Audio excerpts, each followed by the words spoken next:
So I've been following this game for a while and figured it was time to make a video about it. I guess the first thing I should do is tell you what this game is. Beta Decay is developed by Rotoscope Studios and described as a voxel-based RPG with a low poly aesthetic. It appears to take place in the Alpha Centauri solar system based on what I've read on the website. It's an open world game with vast cityscapes and deformable planetary terrain. It features fictional and non-fictional planets, but to ensure there's a solid amount of detail and engaging atmosphere, the planets are not one-to-one, full-size scale, and are not procedurally generated. But the game will have multiplayer. Due to overwhelming support, they decided to proceed with multiplayer, which was in backburner planning and analysis for some time.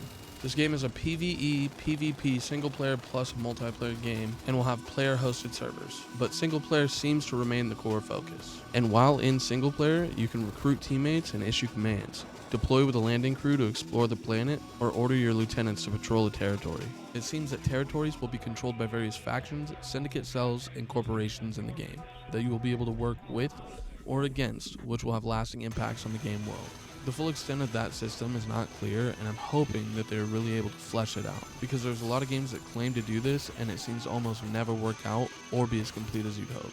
Some guy even said, "It sounds so ambitious, I get Star Citizen PTSD flashbacks." Luckily, the website does give us some insight on what to expect from the factions as stated here. Corporate entities are primarily focused on revenue growth through innovation and expansion by any means necessary. And then for cells and syndicates succeed on the absence of policy and the standardized government. Sophisticated trade networks have been established by many of the syndicates, which cause market destabilization, crippling the corporate ability to capitalize on profits. Cell agents are known to be combat hardened and strike fear into all citizens. That's a direct quote from the devs on the website. How siding with one faction over another affects gameplay or your character is yet to be known, but let's hope that they are really able to nail this, because it could seriously be awesome and have a ton of replayability if it's done right.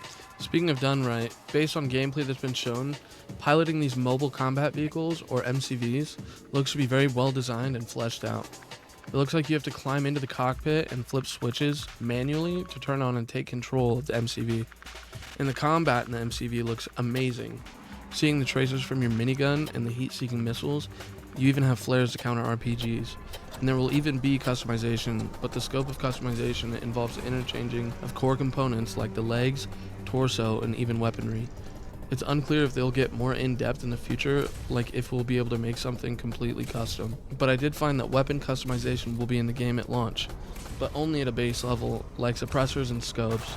I think I've read in the forums that they plan to make it more in-depth in the future, but this is not a priority. And on top of that, character customization. You can change your appearance, including outfits, armor, face, and hair. Don't forget, this is a roguelike, so death is unforgiving, and you have to practice caution and avoid unnecessary risks while you navigate Alpha Centauri. Things like foreign lifeforms also exist, like viruses, fungus, bacteria, and even creatures may pose a threat to the player.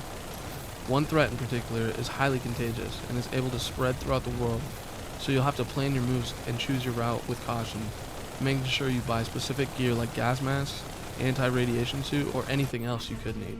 And you can build starships. You can build spacecraft with complex subsystems such as power grids, server networks, and life support systems to keep your crew alive in deep space. This is all I could really find about the game so far, but if you liked the video, please like, comment, and subscribe so that you don't miss out on any future updates. And if you got this far, thank you for watching my first full YouTube video. I hope to catch you guys next time. Thank you.